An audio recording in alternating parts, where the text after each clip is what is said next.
नमस्कार, आप देख रहे हैं एफटीएम न्यूज हिंदी और मैं हूं Aarti Bhatt. VAT, service, purchase tax, excise duty और भी कई तरह के टैक्स को खत्म करके सरकार ने 6 साल पहले जीएसटी को लागू किया था। लेकिन इसके बाद भी कई लोग टैक्स चोरी के नए नए तरीके खोज ही लेते हैं, जैसे कि फर्जी बिल। लेकिन अब ऐसा करने वालों पर शिकंजा कसने को तैयार है सरकार। जी हां, केंद्र सरकार ने गुड्स एंड सर्विस टैक्स को लेकर एक बड़ा फैसला लिया है। अब goods and service tax network यानी कि जीएसटीएन को prevention of money laundering act के दायरे में शामिल कर लिया गया है। वित्त मंत्रालय की तरफ से जारी एक गैजेट नोटिफिकेशन में ये बताया गया है कि जीएसटी के अंतर्गत होने वाले अपराध जैसे टैक्स चोरी, फर्जी इनपुट, टैक्स क्रेडिट, फर्जी चालान आदि को पीएमएलए एक्ट में शामिल कर लिया गया है। अब ये समझना जरूरी है कि आखिर ये पीएमएलए है क्या। इसे सरल शब्दों में अगर मैं समझाऊं तो पीएमएलए यानी कि prevention of money laundering act का मतलब है 2 नंबर के पैसे को हेरे फेरे कर ठिकाने लगाने वालों के खिलाफ कानून।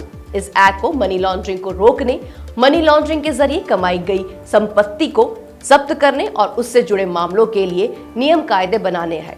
आपको बता दें, पीएमएलए कानून 2002 में बनाया गया था, लेकिन इसे 2005 में लागू किया गया। अब सवाल आता है कि आखिर पीएमएलए को जीएसटीएन में शामिल करने से होगा क्या। आपको बता दें, जानकारों के मुताबिक इससे टैक्स चोरी पर शिकंजा कसने के लिए सरकार ने ये कदम उठाया है। जीएसटी धोखाधड़ी और जीएसटी के बढ़ते फर्जी रजिस्ट्रेशन के बीच सरकार ने जीएसटीएन को मनी लॉन्ड्रिंग के कानून के तहत रखने का ये कदम उठाया।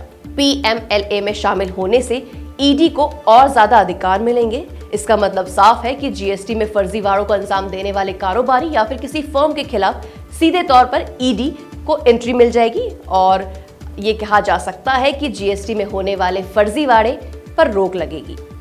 एक रिपोर्ट के मुताबिक मौजूदा समय में जीएसटी में 1.39 करोड़ टैक्स पेयर रजिस्टर्ड है, पर हाल ही में हुई एक जांच में ये पाया गया था कि करीब 17,000 खाते फर्जी हैं और अब पीएमएलए के अंतर्गत उन पर कार्रवाई की जाएगी। तो ये थी आज की खबर। देश और दुनिया में टेक्नोलॉजी से जुड़ी खबरों के लिए जुड़े रहें हमारे साथ। धन्यवाद।